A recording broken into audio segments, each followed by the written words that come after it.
Thank you for tuning in to Cop with Comic. I'm Brian Koppen. We're with comic Tyler Fowler.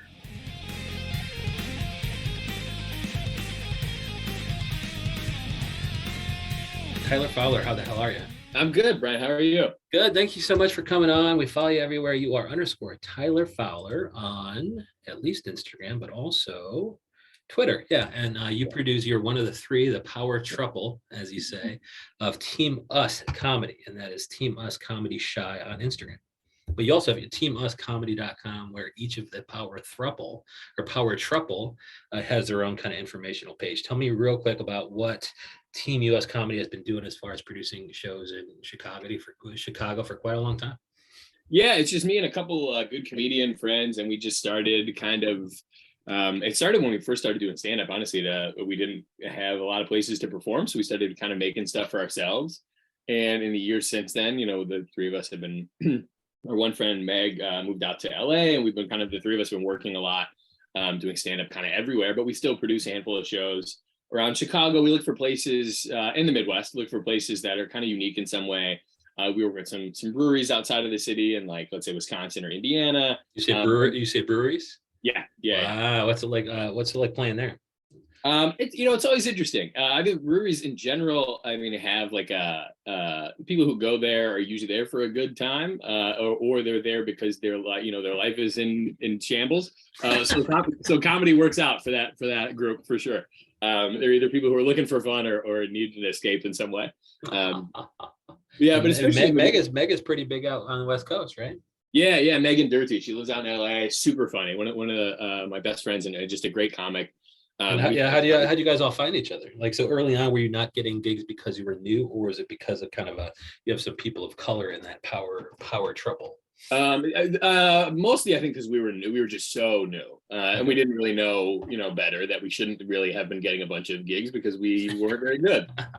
So we just started kind of doing stuff on our own. Meg and I we worked together at an advertising agency, and they would actually pay for you to take improv classes. So she kind of convinced me to do that. And that's how I got started doing comedy. Then her and I started doing stand-up together and running around, just doing a bunch of open mics in the city together, doing shows together. And then we started hosting our own shows, and it was kind of a snowball from there. How many open mics can a Chicago person hit in one night? Man, it really depends. It's good. Monday, you could do probably 5 or 6. Monday's a hot night. Red line's running, or is it brown or blue? Blue. A lot of the you kind of got to go a little all over, but definitely there's a lot of stuff on the blue line on Monday. Okay. And every night you could do 2 or 3. And any given night, Monday's good. You can do a lot on 4, 5, 6 on Monday, and get real crowds, or just comedians paying attention to their phone. Yeah, it really depends. A lot of comedians for sure. There are a couple places you can get a real crowd. Like on Wednesday, there's a place called Cole's Bar that gets a real crowd. On Fridays and Saturdays, there's open mics at a place called the Lincoln Lodge. Sure. They usually Cole's had music too, right? Yeah, they do a lot of cool stuff at Cole's. Yeah, they have a nice little back room. They do live music. They do stand-up shows. They do a kind of long-standing open mic on Wednesdays. They've been there for a long, long, long time. So that's why it's successful. Because back rooms usually mean you're not getting anybody but the participants, right? You're not bringing your own. It's not built in. You don't have a built-in audience. They've been there for. That one, they've been there for so long. People know it. It's kind of like a staple of people go to watch because really it has been real people. It has been I couldn't even tell you how long it's been going, but it's been I want to say Cameron Esposito started it years ago, and then through the years the hosts have kind of, I think Hannibal Buress was involved with it for a long time when he was in Chicago. It's been the kind of pass through for a lot of people who've gone on to do big things. And then when anyone's in town, it's late on a Wednesday, so big names kind of drop in when they can. And all the good, best comics in the city will drop in because it's a good place to kind of work out. So people kind of know it as a place to go see. You certainly see people who are their first time doing stand-up and they're brand new, but you also see some people who are really good. So it's a nice little mix. So it does have a built-in audience for that. So when you and Meg were hitting the open mics back in the day, what were you talking about on stage then? You? Not necessarily Meg. But then what are you talking about now? How did it differ? How does, the album you have out, which is Friends with 401k Benefits, which is hilarious. The name's hilarious. I'll have to check out the album.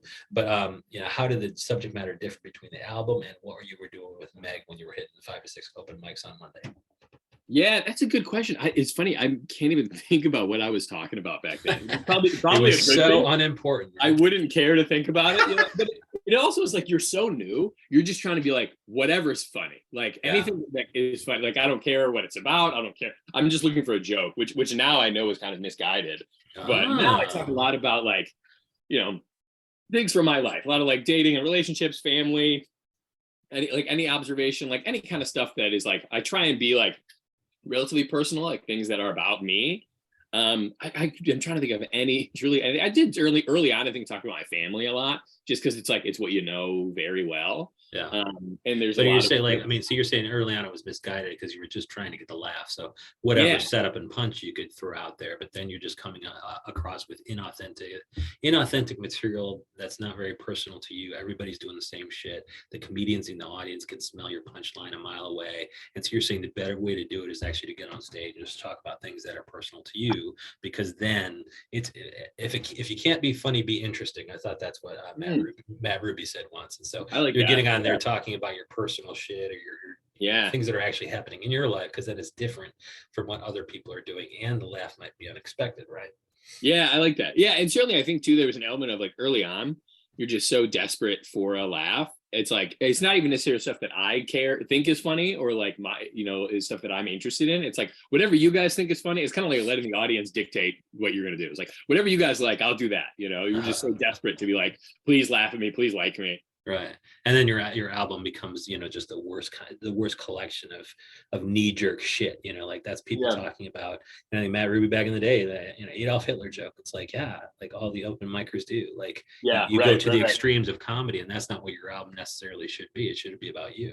Right. So what are the stuff that, I mean, in particular, kind of what about your life has kind of stood out as something unique where everybody's sitting in the audience, like fellow comedians are like, oh shit, man, that's interesting. That's a cool, interesting chunk that I can't do. But Tyler Fowler, I mean, I'm jealous of you for having that unique thing about yourself or your dating or your family life. Like what's unique about you that's really slaying? Yeah, that's interesting. I think there's very few things unique or interesting about me. I'm a very that's why it's tough. That in and of itself is interesting. Right. So there is some element of that, like, middle of the road, white guy. That's we're all pretty much the same. But there are a couple things that I latched onto that I'm like, oh, that's something that I think is interesting or like rich about me. Like one of them I've talked about for a while and I keep kind of playing with is like, I realized after a few years of like being out of college and like, all my friends getting married that I've been a groomsman in like 10 of their different weddings. Wow. And I'm like, that's a unique experience. Like 10 people thought you were a very close friend of theirs and like have you in their wedding. But I've never like been married, been in a super serious relationship like that. So it's to give this very intimate view into people's relationship and their life and their family by like being a part of their wedding. And I like talk to friends, like a lot of people have had that experience, but like I've done it to such a nauseating degree that I'm like, what is it about me that screams like, oh yeah, this guy will take photos with you for 4 hours on you're middle of the road white guy. I mean, exactly. Safe wedding gas, someone to like, I don't know, like entertain the bridesmaids or like make sure things go smoothly. I don't know. But I mean, like, first of all, when you get married, you have to have 10 groomsmen, right? Well, that's the thing. Some of these people, I was in their wedding and I'm like, I don't even know if I'll invite you to mine. Like we haven't talked in years, but it's like, time has passed. And like, every once in a while you get one where someone will ask you to be in their wedding. And I'm like, man, you must be digging deep. If I'm on your list, like, man, that's rough. But wow. And so what is it about you? Is it, I mean, like, are you a quality hang? Are you a quality wingman? Like when you look back on your relationships with these people, what are you giving off that these people think you're? Yeah, I don't know. I should send out a poll and ask everybody, why did you choose me? Well, I wouldn't again because you're making me uncomfortable with my decision. right. And like it's one of those things where you're like, well, I can't really be like, what the hell? We're not that close of friends. Like it's like, oh, apparently we are. I didn't realize. So I have to say yes and kind of think about how I can, reciprocate. Right. Yeah. So we're both kind of news junkies, and I want to talk about what can be funny on stage when it comes to current events. Like, are you wasting your time up there thinking about some material that's going to be dated in about 5 minutes or no?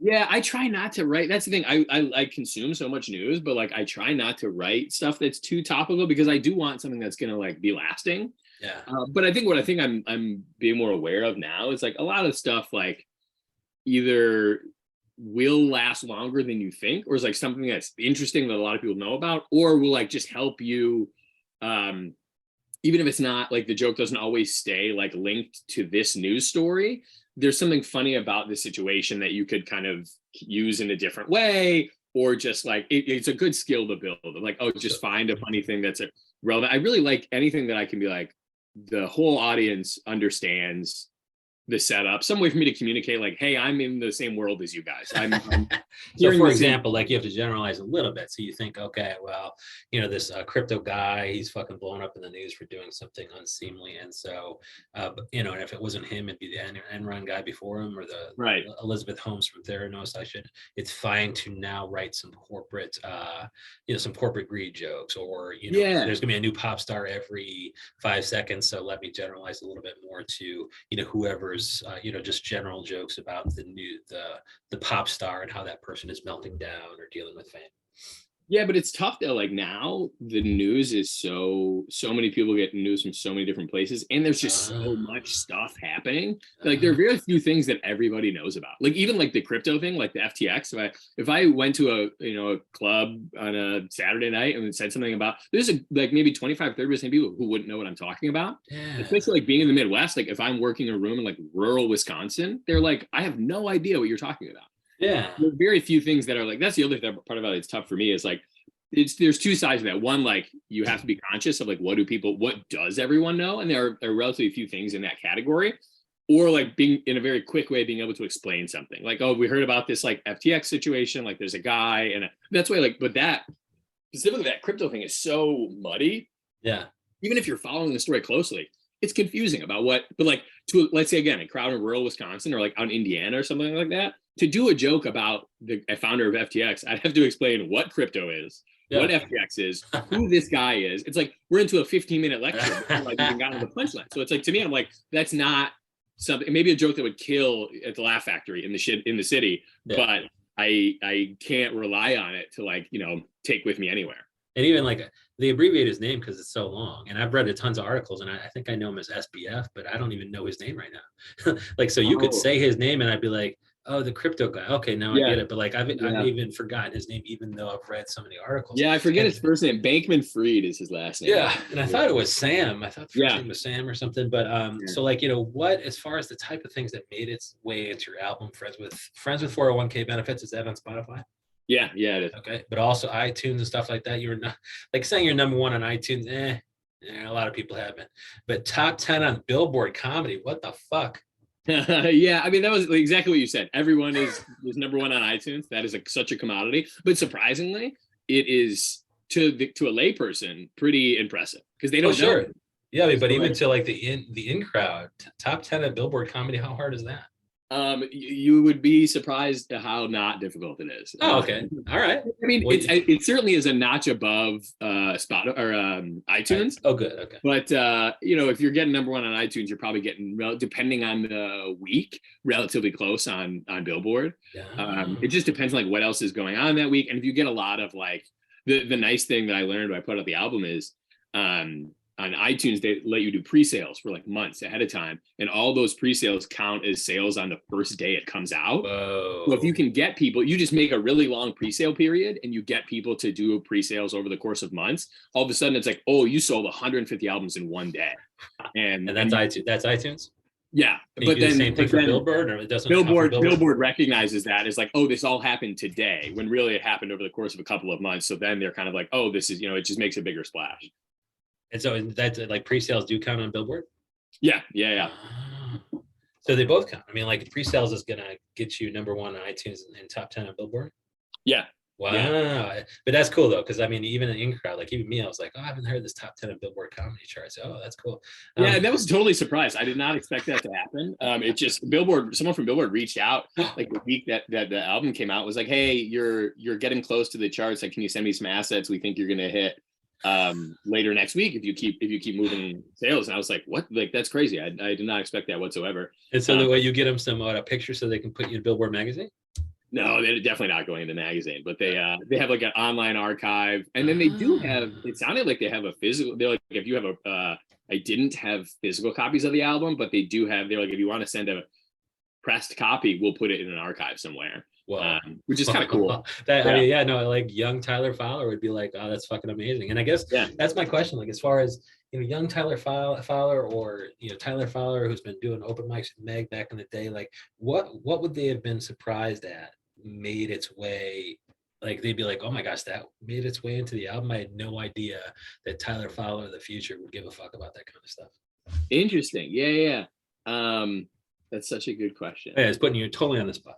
No, that's good though. I always feel like like me as a kid would be shocked that like this is what I do. This is my job now. That I would be really impressed by that. And But also I Billboard. feel like I I was such a like punkster kid, like listened to like punk music, like was really like, yeah, I'm such a like the establishment isn't cool, whatever. And now I'm like such a corporate sellout. And I'm like, then would be like, who are you, dude? What are you talking about? You're doing jokes about being at your office job, you loser, like, so it's on one hand, I'd be like, man, that's so cool. On the other hand, I'd be like, man, you've changed, You changed, man. You put on a tie, man. Exactly. Which is, I think, a good balance to have for sure. But as an open micer, did you even have kind of a career to talk about, or were you trying to Yeah, do open mics exclusively?